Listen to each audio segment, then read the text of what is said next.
in the studio with us right now is Mr. Jagat P. Vijayveera, Secretary of the Ministry of Media. Mr. Vijayveera has obtained his first degree from the University of Kelaniya and possesses a postgraduate degree in International Relations from the University of Colombo.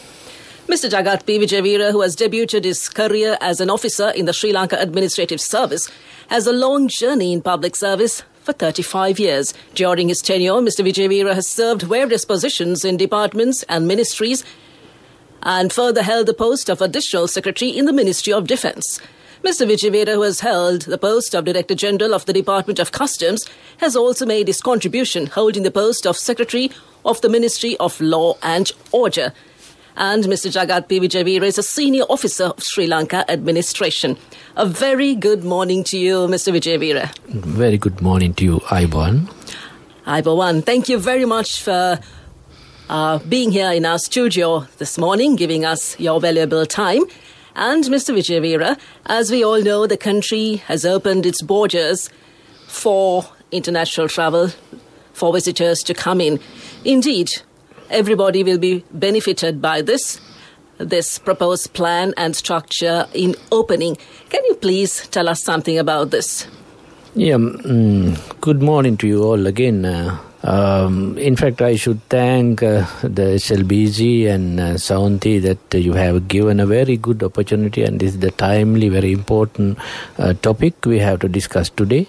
I think it is a very big topic in discussing in the media and the people and in the parliament also. Yes. I think, first of all, we should think why we have opened and why we have to open tourists to enter this country. This is, we know, we have been suffered for more than a year now with this COVID situation.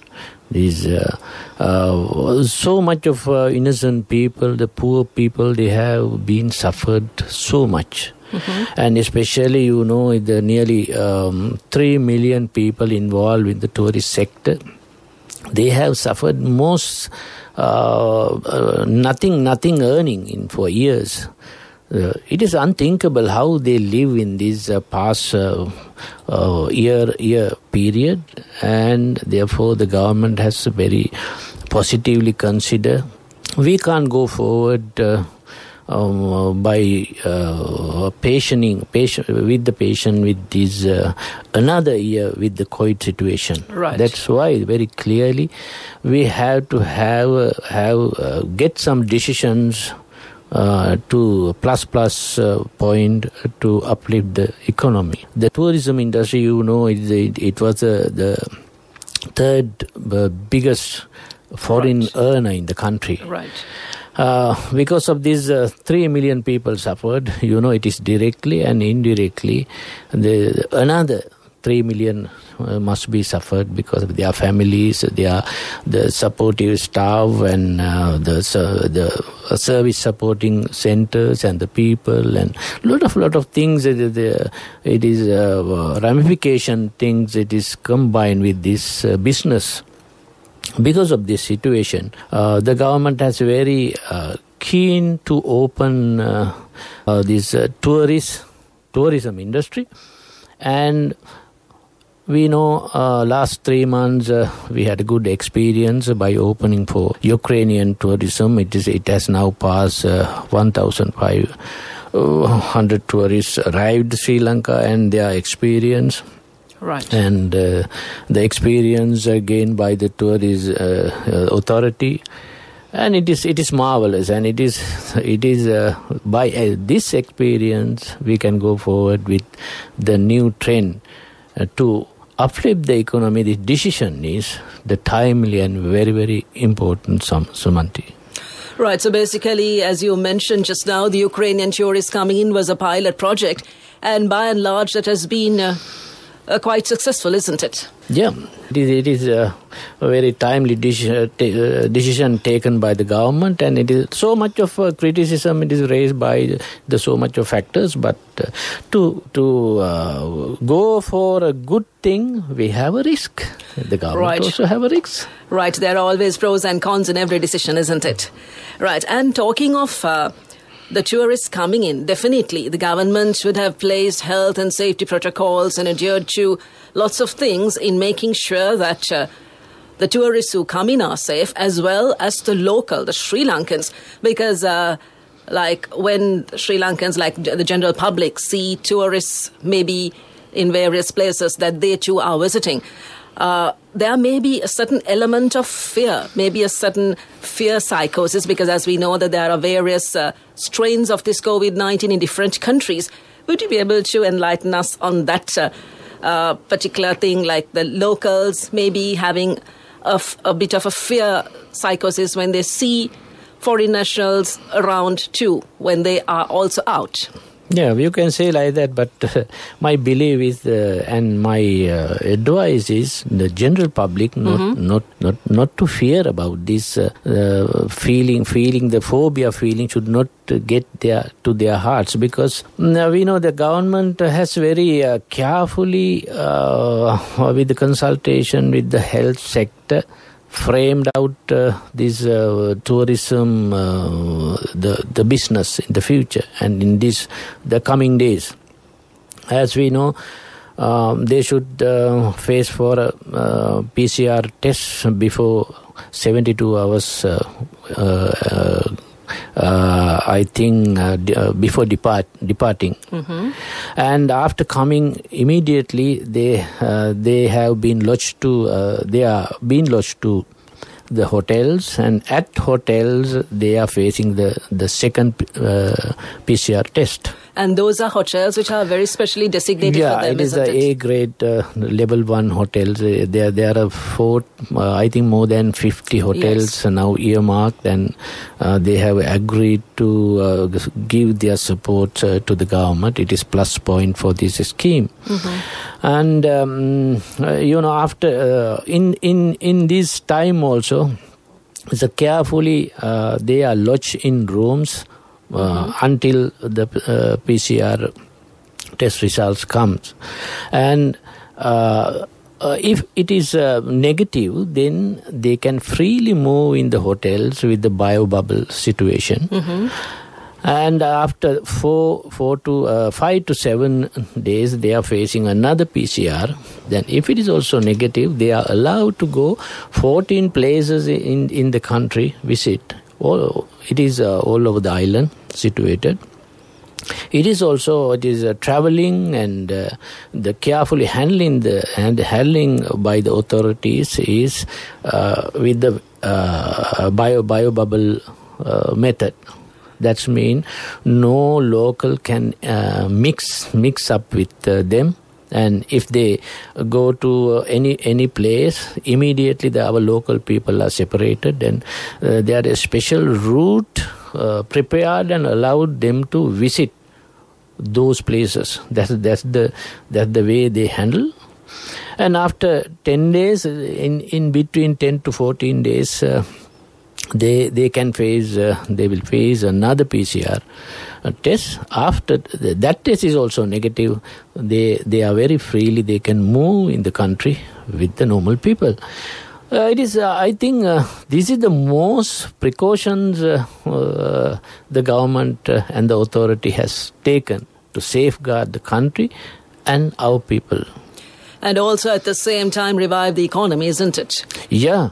It is nearly 500 millions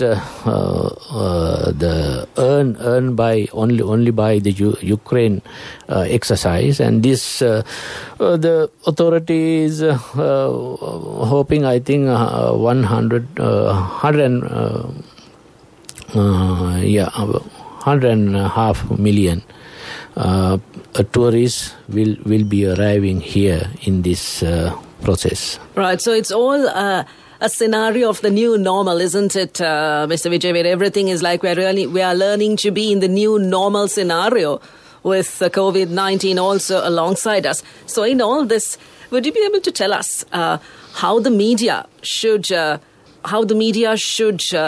avail itself during this particular time, and also their responsibility of the media in a situation like this? You have dragged me a very difficult situation, I think. So. my responsibility area, one hand, in other hand it is a very responsible area in the media people. I very humbly urge from the media people, my friends, ladies and gentlemen, they should behave with the aim of development in the country. That's the main point we can say and we can urge from the media people, because if they have some personal grudges and some malicious ideas on this matter, it will go some misdirections and it will go to disaster situations in the country. That's why always think about focusing how the development will be maintained in the coming year. What are the decisions the government and we should taken in the aim of development for this country? Otherwise, we all would be suffered. That's right. So lots is being done to revive the economy, and as a first step, the opening of our borders. All right, and we have with us, as we mentioned in the studio, Mr. Jagat P. Wijeveera. And well, Mr. Wijeveera, talking of... just before the song, we were talking of the media role. Now, the media, when we take it, is a vast area. Many, many facets in this area. And also, there is something called media ethics. And during troubled situations, like even this coronavirus, and even in other important aspects, the media ethics and the media roles, and as also being a way in which the public is guided, because I guess, and I think you will also share the view that the media plays a huge role in guiding the public. Am I correct? Yes, very correct. Is the ethical media? you mentioned that the words where the media should roll out to country. Which way we are taking by the media, and which way we are taking into the disaster situation or into the development, or it is a very charm situation, or whatever the situation, they can lead us, they can take us. They can take innocent people in the country. That's why their main responsibility is very vital and very vast. That's why any country, the media personnel, journalists are very important consideration those governments normally pay. But in our media personnel and our media culture, I have not small problems, but big problems. Right. Especially in the areas of social media arena. And we have big problems. I feel with this culture, if we roll out for another year or 2 or 3, we will go to a very dangerous situation or disaster situation. That's why we need to have some good ethical media practice in the country.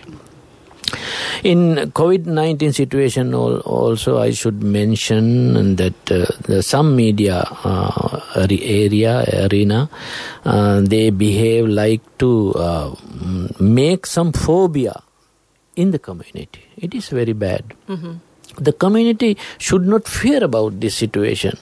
They will have some courage. Not the fearness is not the solution for this COVID challenge. We must protect. The protectness is the main precautionary actions we should follow up. That's why the media should go to a precautionary action, how the people, the general public should behave with the health guidelines, and how we should wear a mask, and what are the places we should wear a mask, and like so much of health guidance to be educated by these media personnel. And basically, as I mentioned earlier, they should not give some fear phobia to the public. Please don't give. This is my humble request. So as you rightly said, the media can either make or break, because it plays a very powerful, pivotal role, isn't it? Right. Break or make, it is.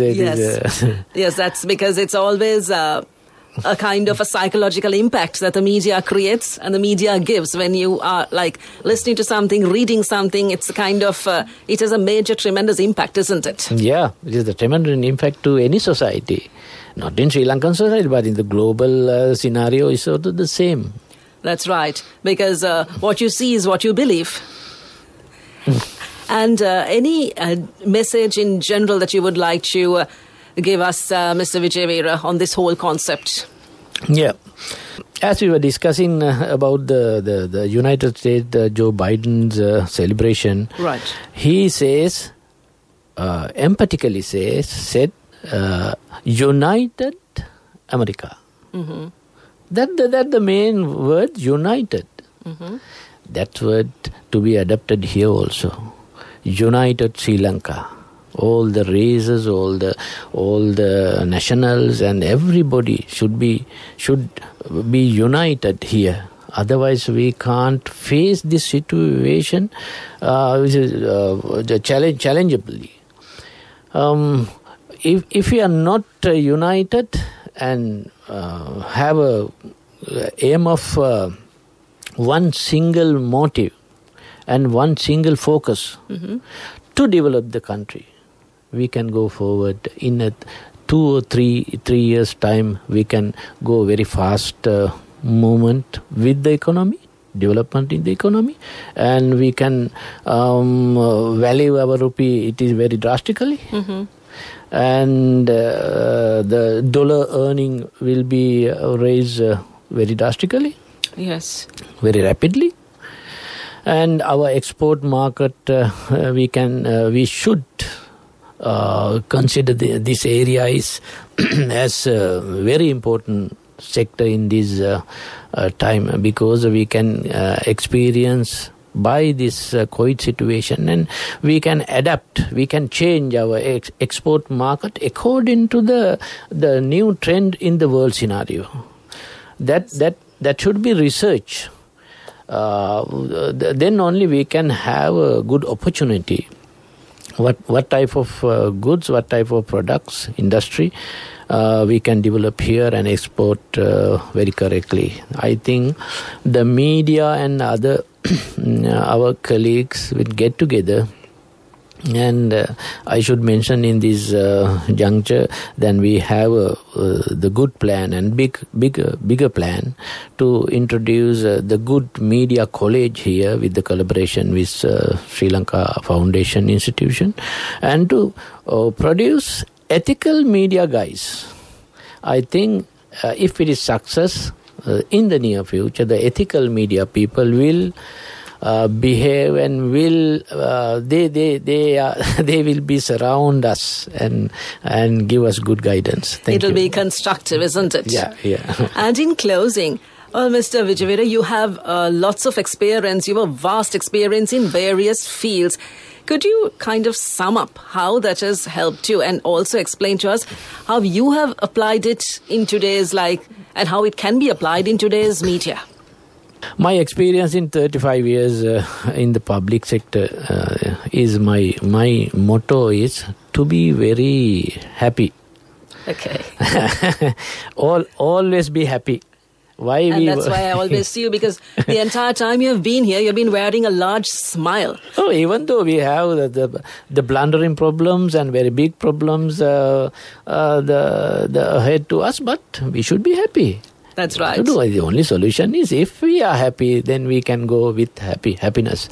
That the public service also always, they have to have the good rapport with the general public, and they have the good mood with the public, and then only we can see the good public service in the country. Yeah, that's right. And as you say, happiness is an inside job. You have to create it for yourself. I have to create it for myself. Right. Thank you very much, Mr. Vijay Veera, for your valuable time with us and to giving us a valuable insight into this topic of reopening the country, the tourists coming in, and on various other topics that we touched on. Thank you very much, and may I wish you a super day ahead. Thank you very much, Sondi, and have a good opportunity today. Thank you. Thank you very much.